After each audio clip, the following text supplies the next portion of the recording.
আপনারা শুনছেন গল্পকথন বাই কল্লোল। আমরা আজকে শুরু করছি হুমায়ুন আহমেদের উপন্যাস আয়নাঘর প্রথম পর্ব। লিলিয়ান এক টুকরা মাছ ভাজা মুখে দিয়ে হাসি মুখে বলল, ইহা খেতে বড় সৌন্দর্য হয়। তাহের হো হো করে হেসে ফেলল। লিলিয়ান ইংরেজিতে বলল, আমার ধারণা আমি ভুল বাংলা বলিনি, হাসছ কেন? তাহের হাসি থামালো না। তার হাসি রোগ আছে, একবার হাসতে শুরু করলে সহজে থামাতে পারে না। লিলিয়ান আহত গলায় ইংরেজিতে বলল, আমার বাংলা শেখার বয়স মাত্র 6 মাস।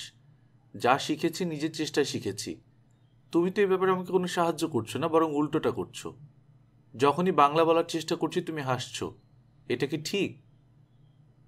তাহের বলল, অবশ্যই ঠিক, 100% ঠিক। আমরা বাঙালিরা বিদেশিদের মুখে ভুল বাংলা সহ্য করি না। যতবার তুমি ভুল বাংলা বলবে ততবার আমি হাসব। মাছ ভাজা মুখে দিয়ে বললে, ইহা বড় সৌন্দর্য হয়। মাছ ভাজার মধ্যে আবার সৌন্দর্য কি?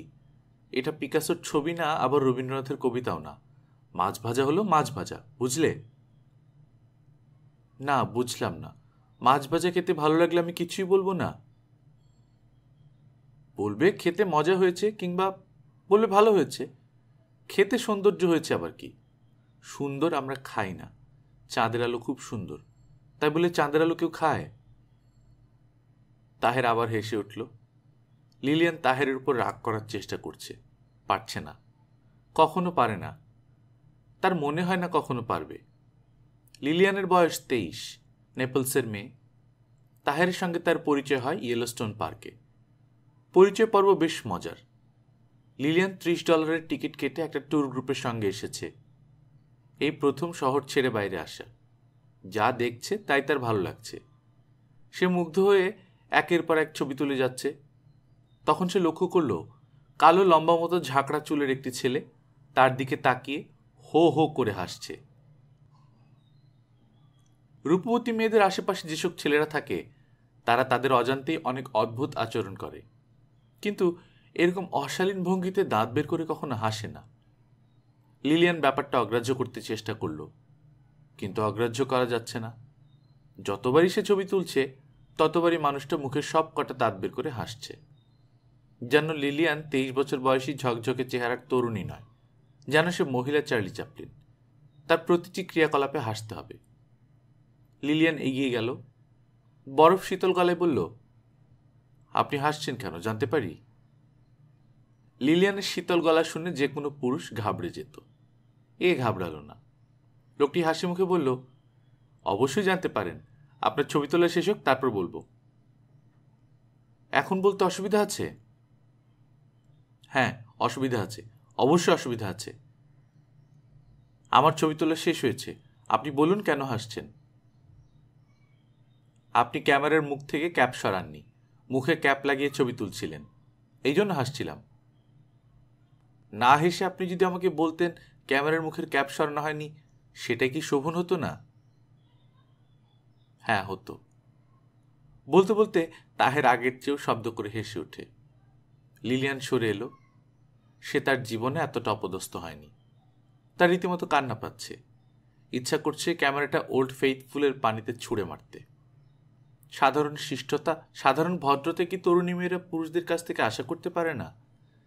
লিলিয়ানের ইচ্ছা করছে খুব কঠিন কঠিন কথা মানুষটাকে শোনাতে। তা সে পারবে না। খুব রেগে গেলে সে গুছিয়ে কোনো কথা বলতে পারে না। সবচেয়ে ভালো হয় লিলিয়ান যদি তার হোটেলে ফিরে যেতে পারে।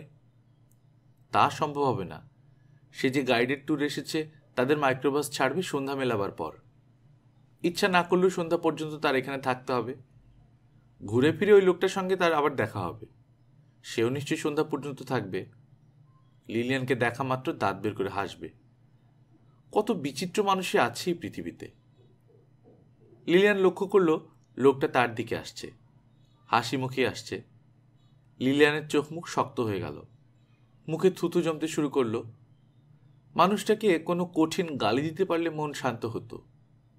লিলিয়ান জানে সে তা পারবে না। সবাই সবকিছু পারে না। লিলিয়ান কাউকে কড়া কথা বলতে পারে না। আমি আপনার কাছে ক্ষমা প্রার্থনা করবার জন্য এসেছি। লিলিয়ান স্থির চোখে তাকালো, কিছু বলল না। লোকটা নরম গলায় বলল, আমি যখন এদেশে প্রথম আসি তখন একটা সস্তা ধরনের ক্যামেরা কিনে খুব ছবি তুলেছিলাম। যা দেখেছি মুগ্ধ হয়ে তারই ছবি তুলেছি। মজার ব্যাপার হলো সব ছবি তুলেছি ক্যামেরার ক্যাপ লাগিয়ে। আপনাকে দেখে পুরনো স্মৃতি মনে পড়ল। আপনি কি আমেরিকায় নতুন এসেছেন? না। ও আচ্ছা, তাহলে ক্যামেরা নতুন কিনেছেন। এই ধরনের ক্যামেরায় এই অসুবিধা হবেই। সুন্দর দৃশ্য দেখে উত্তেজিত হয়ে পড়বেন, ক্যামেরার ক্যাপ না খুলেই ছবি তুলবেন। আপনার যা করা উচিত তা হচ্ছে সিঙ্গেল লেন্স রিফ্লেক্স ক্যামেরা কেনা। এরা বলে এসএলআর। আপনার অযাচিত উপদেশের জন্য ধন্যবাদ। আমাকে দয়া করে একা থাকতে দিন।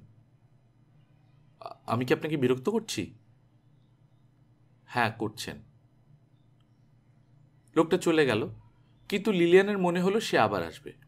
সহজে তার সঙ্গ ছাড়বে না। এশিয়ান ছেলেগুলি মোটামুটি নিঃসঙ্গ জীবনযাপন করে। সুন্দরী মেয়েদের সঙ্গে কথা বলার সামান্যতম সুযোগও এরা ছাড়ে না। এও ছাড়বে না, চেষ্টা চালিয়েই যাবে। লোকটার সঙ্গে কথা বলাই উচিত হয়নি। লিলিয়ানের অনুমান মিথ্যে হলো না। বিকেলে লিলিয়ানদের দলের সবাই বসে কফি খাচ্ছে, ছেলেটি উপস্থিত। লিলিয়ানের কাছে গিয়ে হাসি মুখে বলল, আমি আপনার জন্য একটা ফিল্ম কিনে এনেছি। লিলিয়ান কঠিন মুখে বলল, কেন?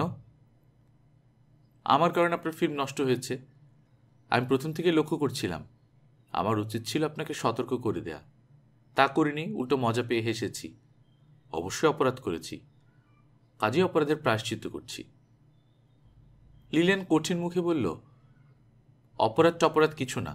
আপনি আমার সঙ্গে গল্প করার লোভ সামলাতে পারছেন না। সুন্দর অজুহাত বানিয়ে গিয়ে এসেছেন।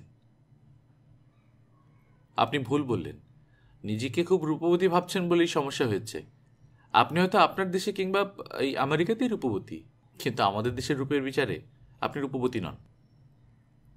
আপনাদের দেশে রূপবতী হবার জন্য কি গায়ের রং আপনার মতো কুচকুচে কালো হতে হয়?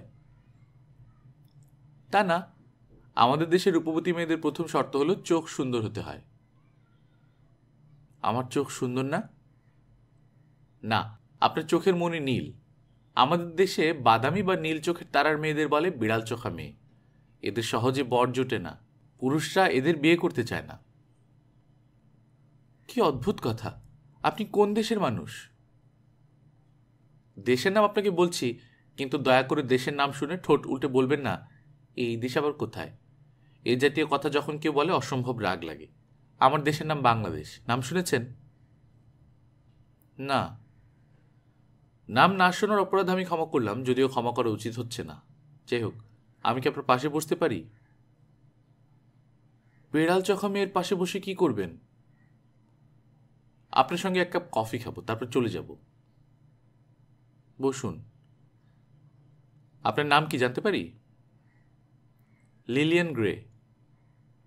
আমার নিজের নামটা আপনাকে বলতে পারি? লিলিয়ান চুপ করে রইল। মানুষটার সাহস দেখে সে বিস্মিত হচ্ছে। লোকটা হাসি মুখে বলল, আমার নাম তাহের। আপনি যেমন লিলিয়ান গ্রে, তেমনি গায়ের রঙের সঙ্গে মিলিয়ে আমাকে তাহের ব্ল্যাক বলে ডাকা যায়। আমি সম্প্রতি আইওয়া বিশ্ববিদ্যালয় থেকে ডাক্তারি পাশ করেছি। আমার ফিল্ড অফ স্পেশালাইজেশন হচ্ছে চোখ। আমি ডাক্তারি পড়ছি, ভবিষ্যতে চোখের ডাক্তার হব। ভালো। চোখের ডাক্তার হিসেবে আপনার নীল চোখ সম্পর্কে আপনাকে মজার একটা তথ্য দিতে পারি। তথ্যটা হচ্ছে, বয়সের সঙ্গে সঙ্গে আপনার চোখ কিন্তু কালো হতে থাকবে, নীল থাকবে না। কেন? চোখের পিগমেন্টসগুলো বয়সের সঙ্গে সঙ্গে বড় হতে থাকে। চোখের রং নির্ভর করে পিগমেন্টের সাইজের উপর। সাইজ বড় হলে রং কালো হয়ে যাবে। এক ধরনের টিন্ডাল এফেক্ট। কখন চোখ কালো হবে? যখন বুড়ো হবেন তখন। আপনি বলতে চাচ্ছেন বৃদ্ধ বয়সে আমি যদি আপনার দেশে যাই, তাহলে আমাকে সবাই রূপবতী বলবে? তাহের হো হো করে হাসতে লাগলো, এমন হাসি যে লিলিয়ানদের দলের সবাই চোখ ঘুরিয়ে তাকালো। লিলিয়ান নিজেও খানিকটা অপ্রস্তুত বোধ করতে লাগলো। হাসতে হাসতে তাহেরের চোখে পানি এসে গেল। সে রুমাল দিয়ে চোখ মুছতে মুছতে বলল, সরি, আমি একটু বেশি হাসি। আমার হাসি রোগ আছে। একবার হাসতে শুরু করলে থামতে পারি না। পুরো 1 ঘন্টা 23 মিনিট ক্রমাগত হাসার একটা ব্যক্তিগত রেকর্ড আছে। গিনেস রেকর্ড কত তা অবশ্য জানি না। হাসি রোগ ছাড়া আর কি রোগ আছে? ঘুম রোগ আছে। ঘুম রোগটা কি? একবার ঘুমিয়ে পড়লে সহজে আমার ঘুম ভাঙে না। খুব আনকমন রোগ কিন্তু না, অনেকেরই এই রোগ আছে। আমারটা আনকমন, উদাহরণ দিলে বুঝতে পারবেন। 2 বছর আগে আমি লস অ্যাঞ্জেলেস ছিলাম, হোস্টেলে থাকি। একবার ভূমিকম্প হলো। ভূমিকম্পের নিয়ম হচ্ছে প্রথমে ছোট্ট দুলুনি হয়, তারপর হয় বড় দুলুনি। প্রথম দুলুনির পর আমার বন্ধুবান্ধবরা আমার ঘুম ভাঙানোর প্রাণপণ চেষ্টা করলো, কোনো লাভ হলো না। শেষে ওরা আমাকে চ্যাংদোলা করে বাইরে নিয়ে ফুটপাতে শুইয়ে রাখলো। আমার ঘুম ভেঙেছে ভোরে, জেগে দেখি আমি একটা হাইড্রেন্টের পাশে শুয়ে আছি। লিলিয়ান খিলখিল করে হেসে উঠল। লিলিয়ানের সঙ্গীরা আবারও ফিরে তাকালো। তাহের বলল, আমরা বোধহয় ওদের ডিস্টার্ব করছি, একটু দূরে গেলে কেমন হয়? ভালো হয় না, আমাদের যাত্রার সময় হয়ে গেছে, আমি এখন উঠব। আমার সঙ্গে গাড়ি আছে, আমি আপনাকে পৌঁছে দিতে পারি। ধন্যবাদ, আমি অপরিচিত কারো গাড়িতে চড়ি না। শুরুতে অপরিচিত ছিলাম, এখন নিশ্চয়ই অপরিচিত না। আপনি আমার নাম জানেন, আমিও আপনার নাম জানি। লিলিয়ান কঠিন মুখে বলল, আপনি শুধু শুধু আমার সঙ্গে ভাব জমানোর চেষ্টা করছেন। আপনার গাড়িতে আমি যাব না। লিলিয়ান তার সঙ্গীদের সঙ্গে রওনা হলো। একবার তার ইচ্ছে করল পেছন ফিরে মানুষটির মুখের বিব্রত ভঙ্গিটা দেখে।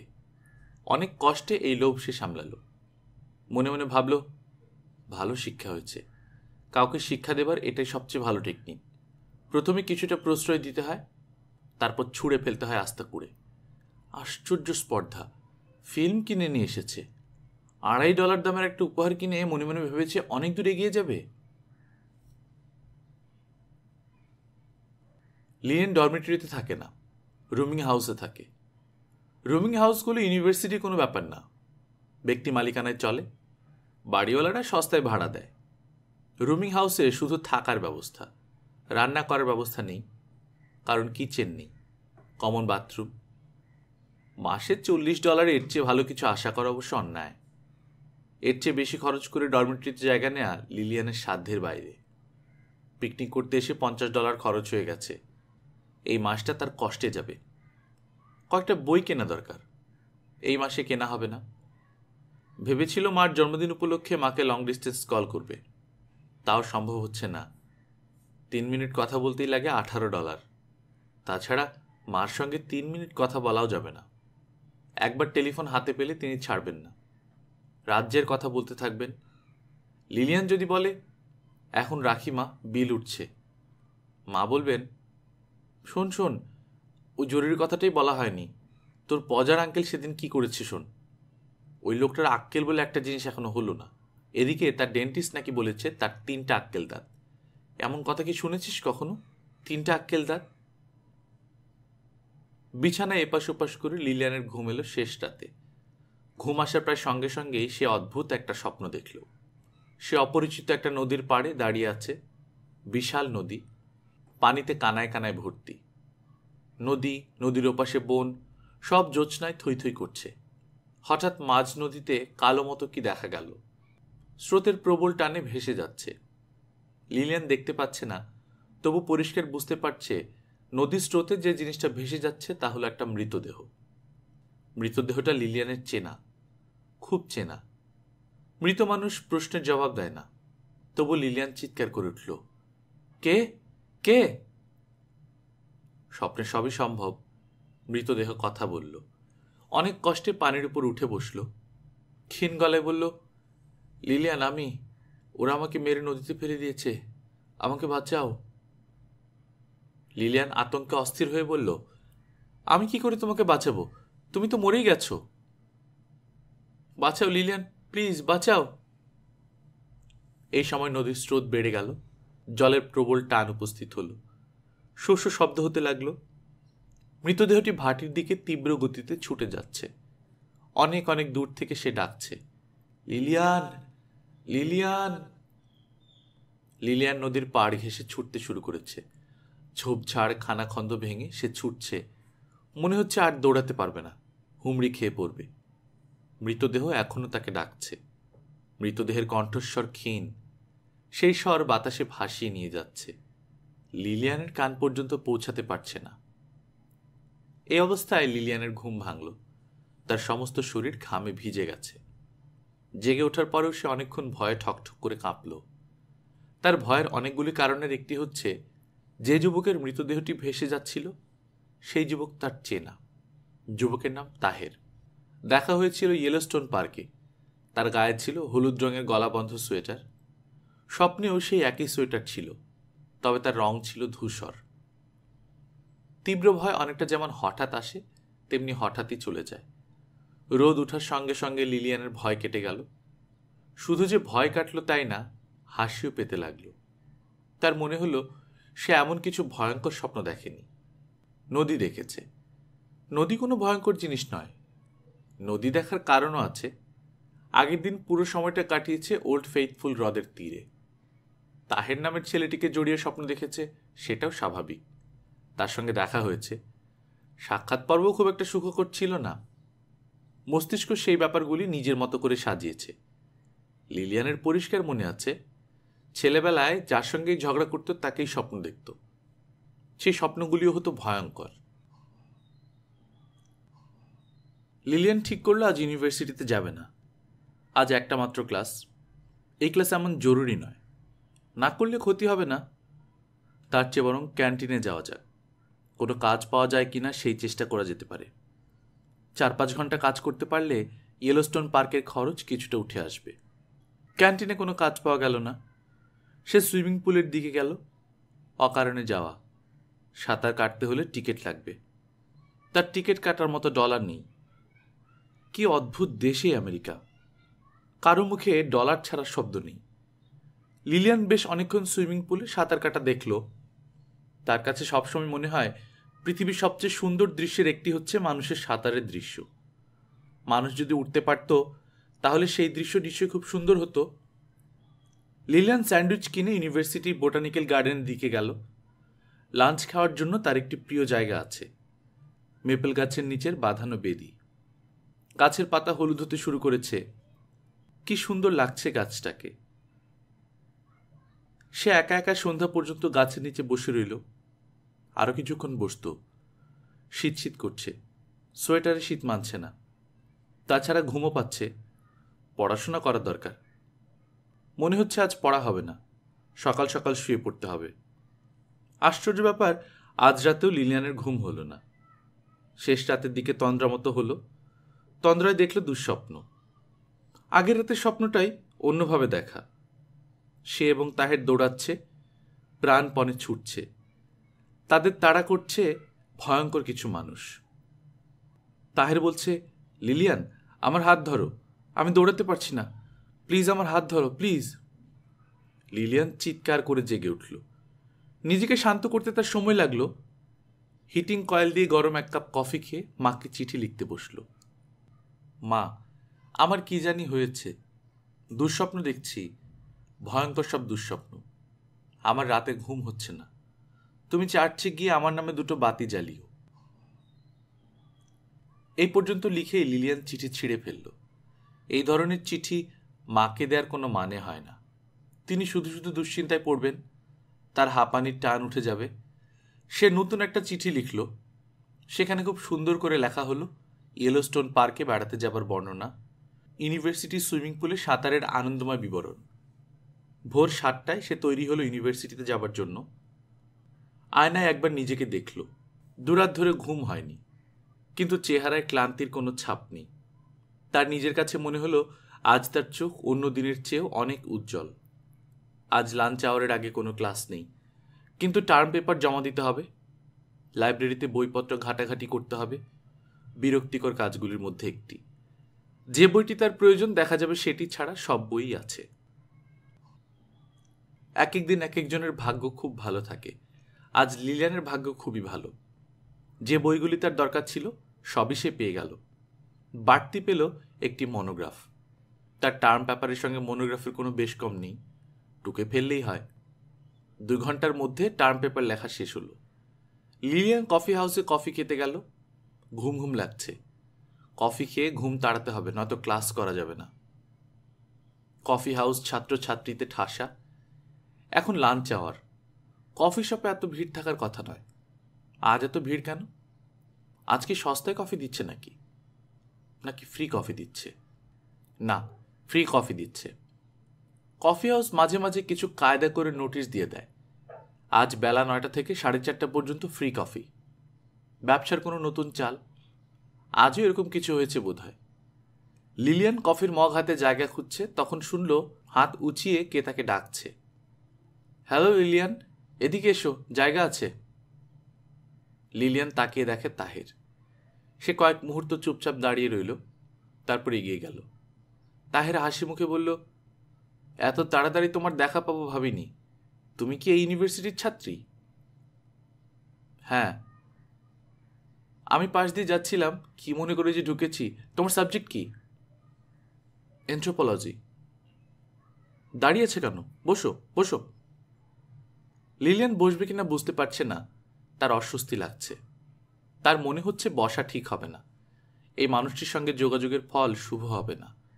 এর কাছ থেকে যত দূরে থাকা যায় ততই মঙ্গল। তাছাড়া এই লোক তার সঙ্গে এমন আন্তরিক ভঙ্গিতে কথা বলবে কেন? এই অধিকার তাকে কে দিয়েছে? তুমি কি খাবে? কফি? ক্রিম দেয়া না ব্ল্যাক কফি? আমি কিছু খাবো না।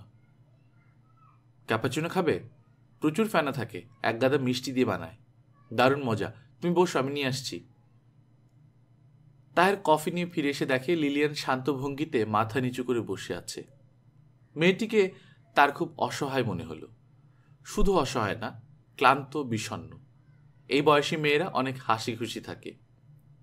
কফি কেমন লাগছে? বেশ মিষ্টি।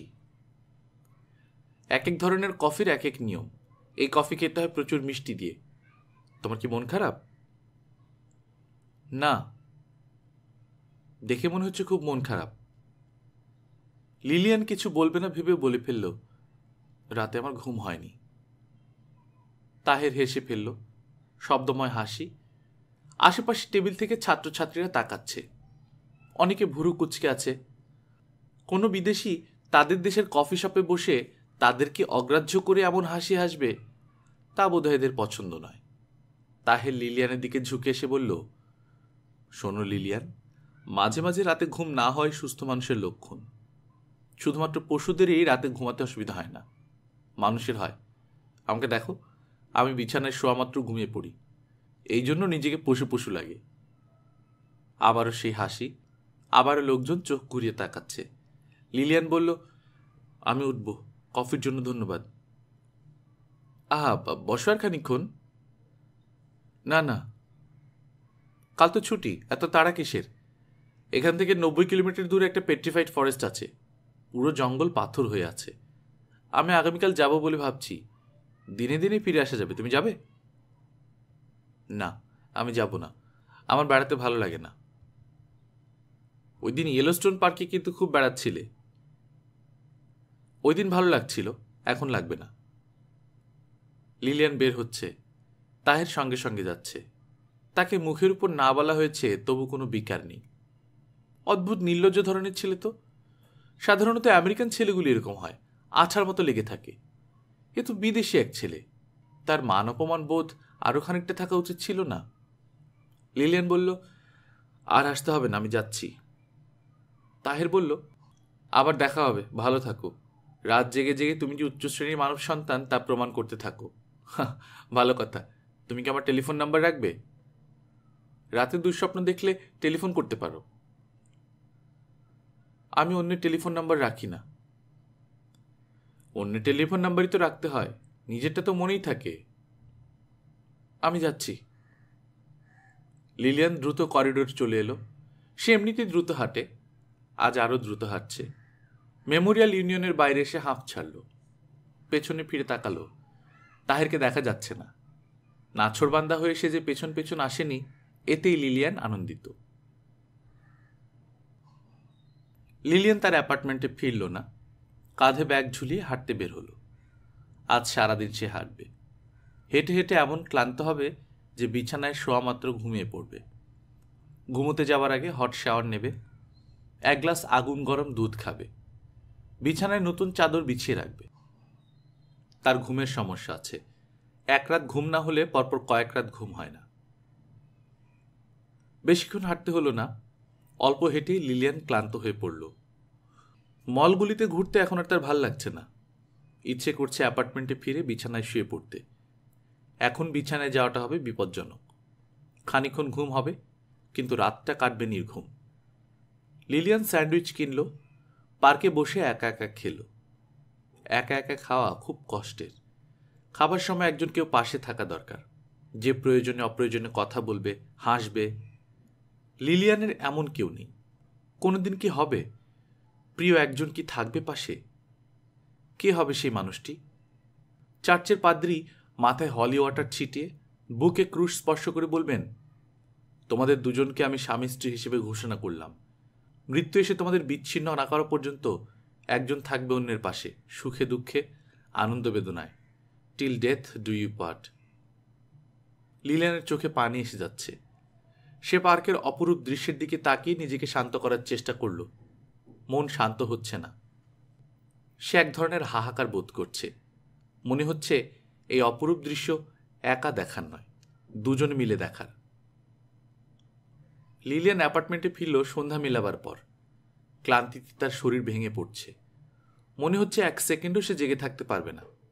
হট শাওয়ার নেওয়া, গরম দুধ খাওয়া, বিছানার চাদর বদলানো কিছুই তার পক্ষে সম্ভব নয়। সে দরজা বন্ধ করে বিছানায় শুয়ে পড়ল। প্রায় সঙ্গে সঙ্গেই ঘুমিয়ে পড়ল। গভীর ঘুমের স্বপ্নগুলো অন্যরকম হয়। স্বপ্ন থাকে না, বাস্তবের কাছাকাছি চলে যায়। হালকা ঘুমের স্বপ্নগুলো হয় হালকা, অস্পষ্ট কিছু লজিকবিহীন এলোমেলো ছবি। গাঢ় ঘুমের স্বপ্ন স্পষ্ট যুক্তি নির্ভর। আজ লিলিয়ান দেখল গাঢ় ঘুমের স্বপ্ন। স্বপ্নে সে এবং তাহের দুজন পাশাপাশি শুয়ে আছে। তাহের ঘুমোচ্ছে, সে জেগে আছে। ঘুমের মধ্যে তাহের অস্ফুট শব্দ করল। লিলিয়ান হাত রাখল তাহেরের গায়ে। হাত ভেজা ভেজা লাগছে। সে চোখের সামনে হাত মেলে ধরল। হাত রক্তে লাল। সে চেঁচিয়ে উঠল। লিলিয়ানের ঘুম ভাঙল নিজের চিৎকারে। বাকি রাত সে ঘুমোলো না, জেগে বসে রইল। ভোরবেলা টেলিফোন করল মাকে। কেমন আছো মা? আমি ভালো আছি। তোর গলা এমন শোনাচ্ছে কেন? কি হয়েছে? কদিন ধরে আমি খুব দুঃস্বপ্ন দেখছি। কি দুঃস্বপ্ন? ভয়ঙ্কর সব দুঃস্বপ্ন। একটা বিদেশি ছেলেকে নিয়ে দুঃস্বপ্ন। এই ছেলের সঙ্গে তোর কি কোনো পরিচয় আছে? না, দুদিন কথা হয়েছে। কিরকম কথা? সাধারণ কথা মা, তেমন কিছু না। ছেলেটার মধ্যে নিশ্চয়ই এমন কিছু আছে যা দেখে তুই ভয় পেয়েছিস। তেমন কিছু নেই মা, ভালো ছেলে। দুদিনের আলাপে কি করে বুঝে ফেললি ভালো ছেলে? লিলিয়ান জবাব দিল না। তার মা কয়েকবার বললেন, হ্যালো হ্যালো লিলিয়ান, শুনতে পাচ্ছিস? আমি তো কিছু শুনতে পাচ্ছি না। হ্যালো। লিলিয়ানের সবচেয়ে ছোট বোন রওনি কাঁদছে। রান্নাঘরে মা নিশ্চয়ই কল ছেড়ে রেখেছে। পানি পড়ার শব্দ আসছে। Hello Lilian, hello. টেলিফোনটি কি হলো? কিচ্ছু শুনতে পাচ্ছি না। লিলিয়ান বলল, মা, রওনি কাঁদছে, তুমি ওকে দেখো। আমি টেলিফোন রাখলাম। না না না, রাখিস না। লিলিয়ান, তুই আমার কথা শোন মা। তুই একজন ভালো ডাক্তার দেখা। টাকা যা লাগে লাগুক, আমি যেভাবেই হোক ডলার পাঠাবো। কিছুদিন পর পর এমন দুঃস্বপ্ন দেখিস, এটা তো ভালো কথা না। টেলিফোন রাখলাম মা। না না না লিলিয়ান। লিলিয়ান টেলিফোন রাখল না। কানে লাগিয়ে চুপচাপ দাঁড়িয়ে রইল। এখনো রওনির কান্না শোনা যাচ্ছে। বাথরুমের ট্যাপ দিয়ে পানি পড়ার শব্দ আসছে। কেউ একজন বোধহয় এসেছে তাদের বাড়িতে। কলিং বেল টিপছে, ক্রমাগত বেল বাজছে। লিলিয়ানের মা কাঁদো কাঁদো গলে বলে যাচ্ছেন, হ্যালো লিলিয়ান, হ্যালো। কি হলো টেলিফোনটায়? কোনো কথা শুনতে পাচ্ছি না। Hello operator. লিলিয়ান মার কথা অগ্রাহ্য করল না, কোনোদিন করেও না। সে একজন সাইকিয়াট্রিস্টের সঙ্গে দেখা করতে গেল। University psychiatrist. এরা বলে স্টুডেন্ট কাউন্সিলর। ছাত্রছাত্রীদের নানান ধরনের সমস্যা নিয়ে এরা কথা বলেন। এক সময় ছাত্রছাত্রীদের সমস্যা ছিল পড়াশোনা কেন্দ্রিক। কোর্স ভালো লাগছে না, গ্রেড খারাপ হচ্ছে, এই জাতীয়। এখনকার সমস্যার বেশিরভাগই মানসিক, যে কারণে স্টুডেন্ট কাউন্সিলরদের মধ্যে অন্তত একজন থাকেন সাইকিয়াট্রিস্ট। লিলিয়ান যার কাছে গেল তার নাম ভারমান, ডক্টর এঙ্গেলস ভারমান। ভদ্রলোক ভারী কি ধরনের বেটে খাটো মানুষ। তার মুখ ভর্তি দাড়ি গোঁফ, চুল দাড়ি সবই পাকা। ফর্সা গায়ের রঙের সঙ্গে চুলের রং মিলেমিশে একাকার হয়ে গেছে। চোখে মোটা ফ্রেমের চশমাটা ঝুলে আছে নাকের উপর। ভদ্রলোক তাকালো চশমার ফ্রেমের উপর দিয়ে। লিলিয়ানের মনে হলো ভদ্রলোকের চোখ সুন্দর। তিনি তাকাচ্ছেন মমতা নিয়ে। ডাক্তাররা যখন রোগীর দিকে তাকান তখন রোগটাকে দেখার চেষ্টা করেন, মানুষটাকে নয়। কিন্তু এই ডাক্তার মানুষটাকে দেখার চেষ্টা করছেন। Good morning doctor Engels Berman. Good morning little miss. আমার নাম Lillian. Good morning little miss Lillian. Good morning sir. বলো তো লিলিয়ান, তুমি কেমন আছো? আমি খুব ভালো নেই। শুনে খুশি হলাম। সারাক্ষণ ভালো থাকা কোনো কাজের কথা না। তোমরা যদি সারাক্ষণ ভালো থাকো তাহলে আমরা কি করব? তোমার সমস্যা কি তা এখন বলো, সহজভাবে খোলাখুলি বলো। আমার ঘুম হচ্ছে না। এটা কোনো সমস্যাই না। ঘুম না হলে 1,00,000 ধরনের ঘুমের ওষুধ আছে। আর কি সমস্যা? ঘুম হলে দুঃস্বপ্ন দেখি। তুমি তো ভালো আছো, ঘুমিয়ে দুঃস্বপ্ন দেখো। আমি দেখি জেগে জেগে। চারদিকে যা দেখছি সবই দুঃস্বপ্ন। গতকাল কি হয়েছে শোনো। সাবওয়ে দিয়ে আসছি, আমার চোখের সামনে একজন মহিলার ব্যাগ এক কালো ছোকরা ছিনিয়ে নিয়ে দৌড়ে পালালো। এতগুলি লোক, আমরা কেউ কোনো কথা বললাম না। সবাই তাকিয়ে তাকিয়ে দেখলাম। এটা কি বড় ধরনের দুঃস্বপ্ন না? আপনিও কিছু বলেননি? না, আমি হচ্ছি অবজারভার। আমি বসে বসে দেখেছি। লিলিয়ান বলল, অন্যরাও হয়তো আপনার মতো কোনো অজুহাত তৈরি করে বসেছিল। ডক্টর এঙ্গেলস বার্মান হাসতে হাসতে বললেন, তুমি বুদ্ধিমতী মেয়ে। তোমার কোনো সমস্যা থাকার কথা নয়। সমস্যা হয় কম বুদ্ধিমান মানুষের। এরা কিছু বুঝতে চায় না, কিন্তু তুমি বুঝবে। যুক্তি দিয়ে বোঝালে বুঝবে। এখন সুন্দর করে তোমার সমস্যাটা বলো, নাকি বলার আগে কফি খেয়ে নেবে? কফি খাবো। ওই টেবিলে কফি মেকার আছে, তোমার জন্য আনো এবং আমার জন্য আনো। কফির কাপের চুমুক দিতে দিতে তোমার সমস্যার কথা বলো। আমার বদভ্যাস হচ্ছে আমি চশমার ফাঁক দিয়ে তাকাই। আশা করি এতে তোমার কোনো সমস্যা হবে না, কারণ আমার চোখ খুব সুন্দর। ঠিক বলিনি? জি, ঠিক বলেছেন। লিলিয়ান খুব গুছিয়ে তার সমস্যার কথা বলল। ডক্টর বার্মান কোনো প্রশ্ন করলেন না, চুপচাপ শুনে গেলেন। এক ফাঁকে উঠে গিয়ে আবার কফির পেয়ালা ভর্তি করে আনলেন। লিলিয়ান কথা শেষ করার পর ডক্টর বার্মান মুখ খুললেন। তিনি নরম গলায় বললেন, তোমাদের পরিবারে মানুষ কতজন?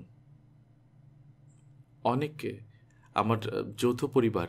আমার 2 চাচা এবং বাবা, এরা 3 ভাই একসঙ্গে থাকেন। একত্রে রান্না হয়? হ্যাঁ, একসঙ্গে রান্না হয়। তবে আমাদের পজার আঙ্কেল কিছুদিন পরপর রাগ করে বলেন তিনি আলাদা রান্নাবান্না করবেন। কারোর সঙ্গে তার কোনো যোগাযোগ নেই। 2-1 দিন আলাদা রান্না হয়, তারপর আবার আগের জায়গায় ফিরে আসেন। তোমাদের চাচাদের মধ্যে কি খুব মিল? মোটেও মিল নেই, সারাক্ষণ ঝগড়া করছেন। কিন্তু তারপরেও একজন অন্যজনদের ছাড়া থাকতে পারেন না। আমার মনে হয় ঝগড়াটা করার জন্যই তাদের একসঙ্গে থাকা প্রয়োজন। ব্যাপারটা বেশ মজার। তুমি প্রথম বাইরে পড়তে এসেছ? হ্যাঁ, জি। তুমি যখন বিদেশে রওনা হলে তখন তোমার পরিবারের সদস্যরা কি করল? সবাই খুব কাঁদল। আমার পজার আঙ্কেল পুরো 1 দিন 1 রাত না খেয়ে দরজা জানলা বন্ধ করে ঘরে বসেছিলেন। অনেক বুঝিয়ে সুঝিয়ে তাকে খাওয়ানো হয়। ডক্টর ভার্মান পাইপ ধরাতে ধরাতে বললেন, তোমার সমস্যার মূল কারণ হচ্ছে তোমার পরিবার। তুমি এমন এক ক্লোজ পরিবার থেকে এসেছ যে পরিবারের সদস্যরা কঠিন ভালোবাসার জালে তোমাকে আটকে রেখেছে। তুমি জাল ছিঁড়তে চাচ্ছ, পারছ না।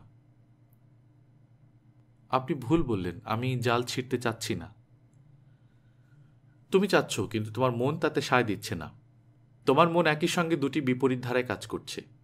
একটি ধারা তোমাকে জাল কেটে বেরিয়ে আসতে বলছে, অন্যটি তা করতে দিচ্ছে না। এতে মনে প্রচণ্ড চাপ পড়ছে। এর সঙ্গে আমার দুঃস্বপ্নের সম্পর্ক কি? আমি দুঃস্বপ্ন দেখছি অন্য একজনকে নিয়ে। সম্পর্ক আছে। ওই ছেলেটিকে দেখেই তোমার জাল কেটে বেরিয়ে আসার কথা মনে হলো। তোমার মনের একটি অংশ তাতে সায় দিল না। সৃষ্টি হলো প্রচণ্ড চাপের। দুঃস্বপ্নগুলি চাপের ফল, আর কিছুই না। ছেলেটিকে তোমার খুব ভালো লেগে গেছে, কিন্তু তুমি তা স্বীকার করতে চাচ্ছ না। ছেলেটিকে ভালো লাগার কিছু নেই। আমার ধারণা আছে। তুমি তোমার পরিবারের সদস্যদের মধ্যে কাকে সবচেয়ে ভালোবাসো? পজার আঙ্কেলকে। চিন্তা করে দেখো তো, তোমার পজার আঙ্কেলের স্বভাব চরিত্রের কোনো কিছু ওই ছেলেটির স্বভাব চরিত্রের সঙ্গে মিলে কিনা? না, কোনো মিল নেই। ভালো করে চিন্তা করো, আমার ধারণা মিল আছে। পজার আঙ্কেল অকারণে হো হো করে হাসেন, ওই ছেলেটিও হাসে। আর এইসব নিয়ে ভাবতে আমার ভালো লাগছে না। আমি যে তোমার সমস্যাটা ধরিয়ে দিয়েছি তাকে বুঝতে পেরেছ? লিলিয়ান জবাব দিল না। ডক্টর ভার্মান হাসলেন। লিলিয়ান বলল, আমাকে আপনি কি করতে বলেন? উপদেশ চাচ্ছ? হ্যাঁ। আমি তোমাকে কোনো উপদেশ দেব না। তুমি কি করবে না করবে তা তোমার ব্যাপার। আমি সমস্যা ধরিয়ে দিয়েছি, সমস্যা সমাধানের দায়িত্ব তোমার, কারণ সমস্যাটা তোমার, আমার নয়। লিলিয়ান উঠে দাঁড়ালো, ফিরে গেল অ্যাপার্টমেন্টে। প্রায় 1 ঘন্টার মতো চুপচাপ বিছানায় শুয়ে রইল। তারপর উঠে হাত মুখে পানি ছিটালো। সে তার সবচেয়ে সুন্দর পোশাকটা পরল, অনেক সময় নিয়ে চুল আঁচড়ালো। তার সম্বল অল্প কিছু ডলারের সব কটা সঙ্গে নিয়ে বেরোলো। সে তাহেরকে খুঁজে বের করবে। এই শহরের মেডিকেল স্কুলের একজন বিদেশি ছাত্রের ঠিকানা বের করা কঠিন হবার কথা না। তবে লিলিয়ান প্রথমে গেল ডাউনটাউনের এক ফুলের দোকানে। $10 দিয়ে সে চমৎকার 25টা গোলাপ কিনল। আধফোটা গোলাপ, আগুনের মতো টকটকে রং। চিরকাল ছেলেরাই মেয়েদের জন্য ফুল কিনেছে। মাঝে মধ্যে নিয়মের হেরফের হলে কিছু আসে যায় না। কলিং বেল টেপার সঙ্গে সঙ্গে দরজা খুলে গেল। তাহের খুব স্বাভাবিক গলায় বলল, এসো লিলিয়ান। তার কথা বলার ভঙ্গি থেকে মনে হয় অস্বাভাবিক না যে লিলিয়ানের জন্যই সে অপেক্ষা করছিল। লিলিয়ান বলল, আমি যে এখানে আসবো তা কি আপনি জানতেন? তাহের বলল, জানবো কি করে, আগে তো বলনি। আমাকে দেখে অবাক হননি? আমি এত সহজে অবাক হই না। ছোটবেলায় বাবার সঙ্গে রিক্সা করে যাচ্ছিলাম, হঠাৎ করে রিক্সা থেকে পড়ে গেলেন বাবা। নেমে গিয়ে দেখি মরে পড়ে আছেন। সেই থেকে অবাক হওয়া ছেড়ে দিয়েছি। লিলিয়ানের চোখে মুখে হতচকিত ভাব। তার ফর্সা কপাল ঘামছে। হাতের গোলাপগুলি নিয়েও সে বিব্রত। তাহের বলল, ফুলগুলি কি আমার জন্য? দাও আমার হাতে, তুমি বসো। না। দাঁড়িয়ে থাকার জন্য এসেছ? লিলিয়ান কি বলবে বুঝতে পারছে না। সত্যি তো, সে কি জন্য এসেছে, কেনই বা এসেছে? সে তাকালো চারদিকে। অবিবাহিত পুরুষের ঘর, এক পলকেই বোঝা যায়। টেবিলে বা দেয়ালে কোনো তরুণীর ছবি নেই, এটা একটা বড় ব্যাপার। বিছানার কাছে পিন আপ পত্রিকা নেই। লিলিয়ান ক্ষীণ গলায় বলল, আমি এখন চলে যাব। চলে যাবে ভালো কথা, চলে যাও। হঠাৎ করে একগাদা ফুল নিয়ে এসে পাথরের মূর্তির মতো দাঁড়িয়ে থাকার চেয়ে চলে যাওয়া ভালো। আপনাকে বিব্রত করার জন্য আমি দুঃখিত। আমি মোটেই বিব্রত হইনি, বিস্মিত হয়েছি।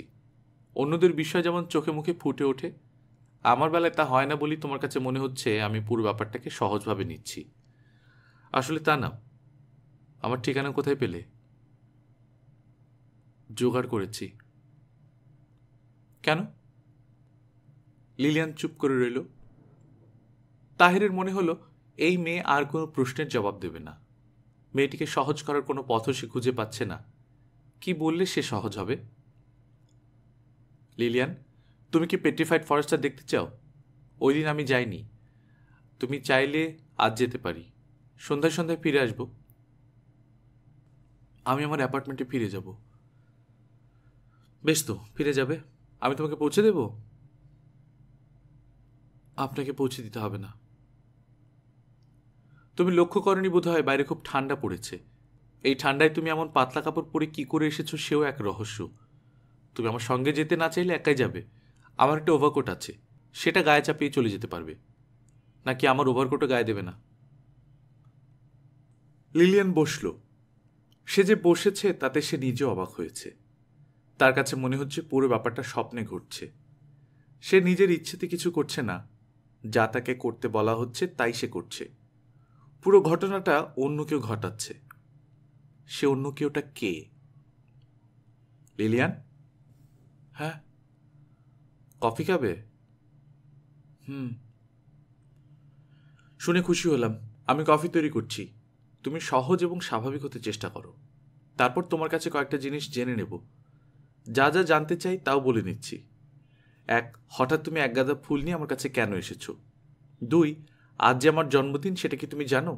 যদি জানো তাহলে কিভাবে জানো? লিলিয়ান বিস্মিত হয়ে বলল, আজ আপনার জন্মদিন? তাহের বলল, আমি দ্বিতীয় প্রশ্নটির জবাব পেয়ে গেছি। আজ যে আমার জন্মদিন তা তুমি জানো না। এখন বাকি রইল প্রথম প্রশ্ন।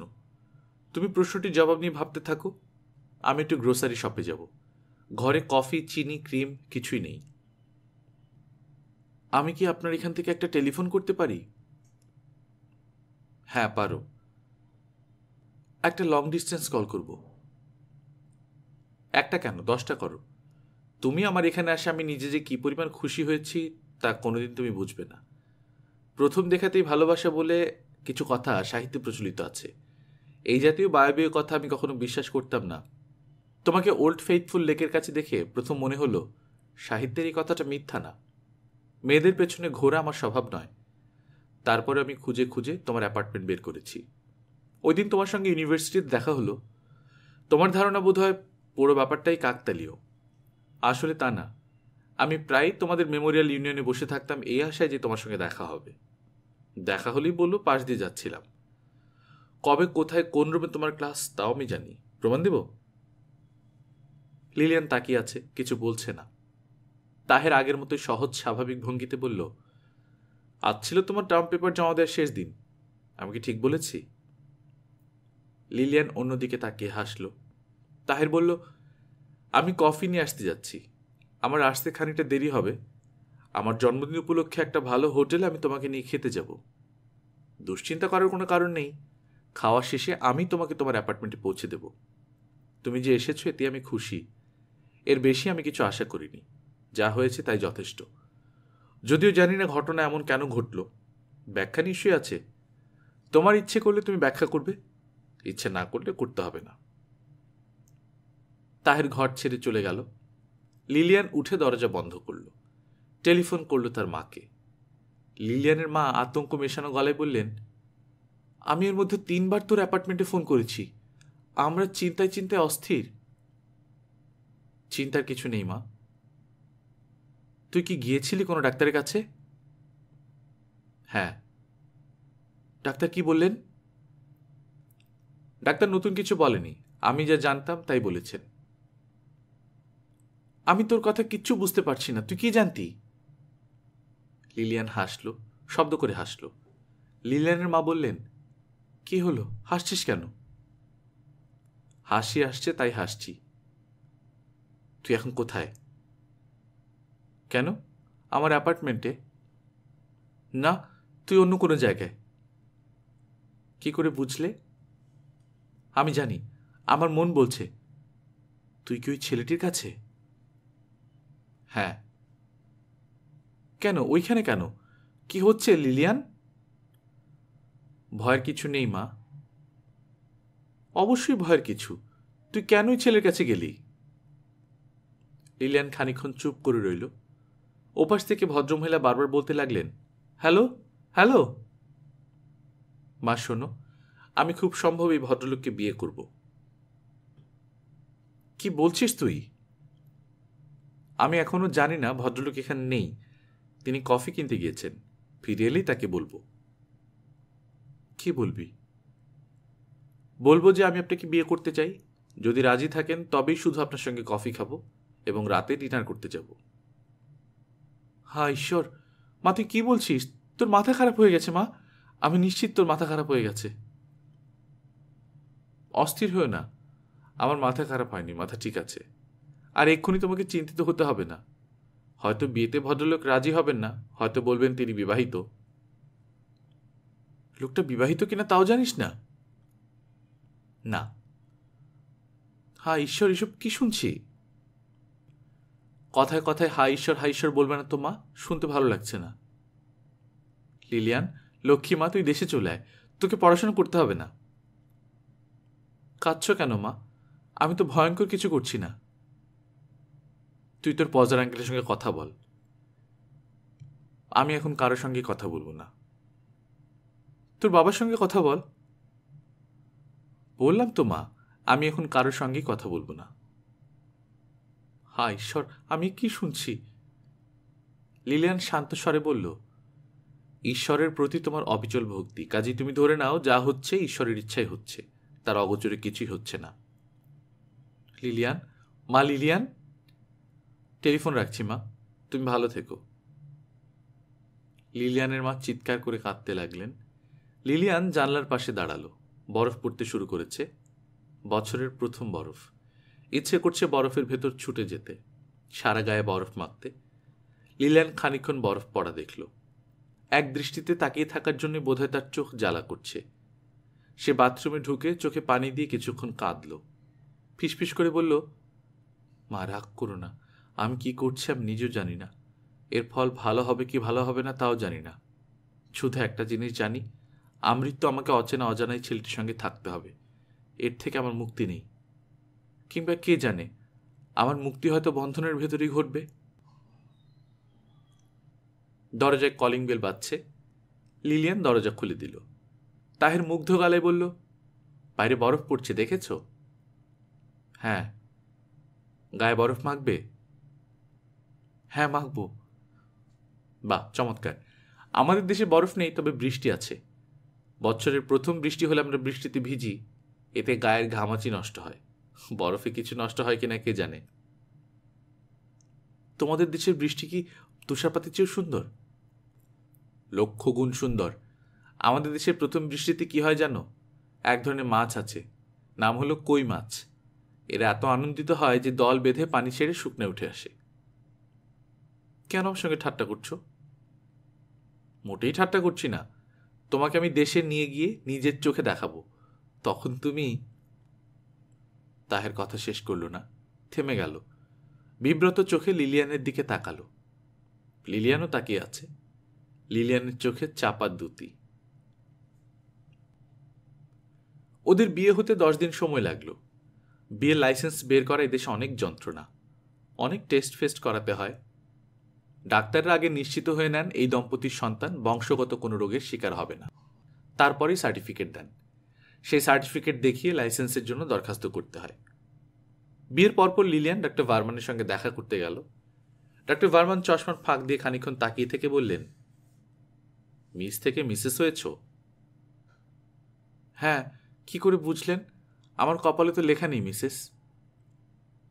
অবশ্যই লেখা আছে, সেই লেখা সবাই পড়তে পারে না, আমি পারি। তুমি কি ওই ছেলেটিকে বিয়ে করেছ? হ্যাঁ। দুঃস্বপ্ন এখন নিশ্চয়ই দেখছ না? জি না, দেখছি না। শুনে খুব খুশি হলাম। মনস্তত্ত্ববিদ্যা একটি বড় বিদ্যা, তা কি বুঝতে পারছো? পারছি। ভবিষ্যতে যদি কোনো ধরনের সমস্যা হয় তাহলে আমার কাছে আসবে। তবে আমার মনে হয় ভবিষ্যতে কোনো সমস্যা হবে না। যদি হয় তুমি নিজে তার সমাধান করতে পারবে, পারবে না?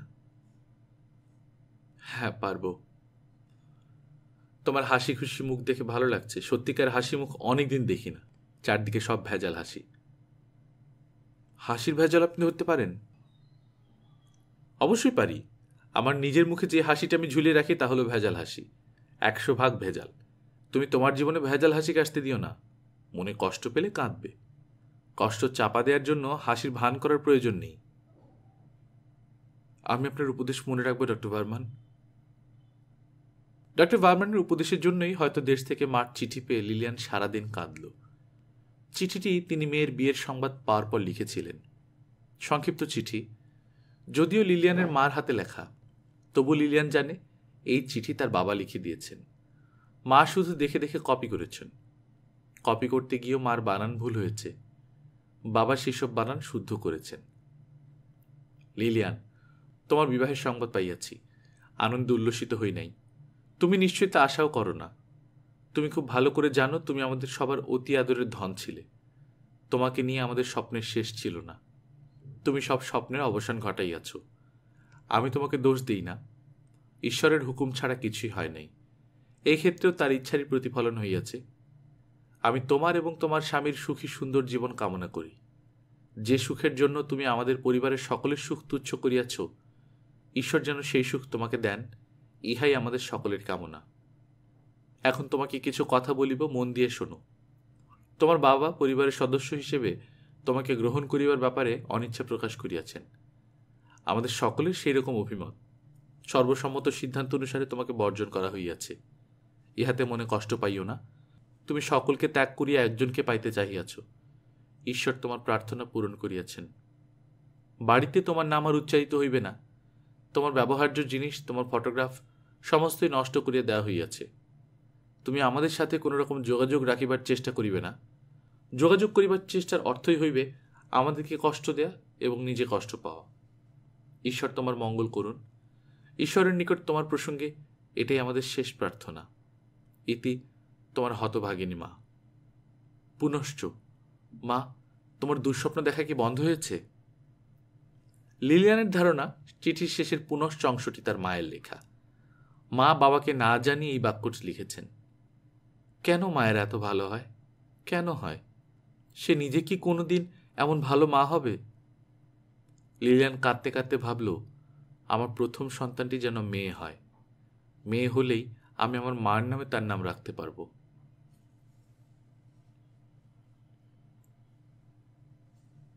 আপনারা শুনছেন গল্পকথন বাই কল্লোল। এতক্ষণ পড়ছিলাম হুমায়ুন আহমেদের গল্প আয়না ঘর প্রথম পর্ব। আমার অত্যন্ত প্রিয় একটি গল্প। আপনাদের একটা কথা একটু বলি, গতকাল ফেলুদা প্রথম গল্প আমি দিয়েছি। এর আগে দিয়েছিলাম ইন্দ্রজাল রহস্য। এরপর ভাবলাম যে সিরিয়ালি গল্প দেওয়া শুরু করি, ফেলুদাগুলি যদি আমি সব পড়ি। যদিও ইউটিউবে আরেকটি অত্যন্ত জনপ্রিয় চ্যানেল, তারা খুবই ভালোভাবে ফেলুদার গল্পগুলোর রেডিও নাটক করেছে। সেখানে বাস্তব জীবনে যিনি ফেলুদার চরিত্রে রূপ দিয়েছেন সব্যসাচী চক্রবর্তী, তিনি স্বয়ং ফেলুদার চরিত্রটি করেছেন এবং তার সাথে আরও অনেকে খুব দক্ষ, খুব ভালো মানের ভোকাল আর্টিস্ট, বাচিক শিল্পী যারা, তারা সেখানে অভিনয় করেছেন। তো সেখানে আসলে আমার যেটা মনে হচ্ছে, ওইটার সাথে আমার গল্প তো তুলনা করে কোনো লাভ নেই। আমি আমার চ্যানেলটাকে রিচ করার জন্য আমি যদি চেষ্টা করে থাকি, তো সেক্ষেত্রে আসলে ফেলুদার মতো একটা বড় পার্ট আমি কোনোভাবেই এড়িয়ে যেতে পারি না। সে কারণে আমি আমার দিক থেকে চেষ্টা করেছি। আশা করছি আপনারা সেই বিষয়গুলিকে কখনো তুলনা করবেন না। এটা জাস্ট একটা আমার প্রত্যাশা। এই ব্যাপারটা আশা করছি আপনারা একটু মাথায় রাখবেন। আপনাদের অনেক ধন্যবাদ। আপনারা ভালো থাকবেন, আশেপাশে মানুষদেরকে ভালো রাখবেন, প্রচুর বই পড়বেন। টাটা।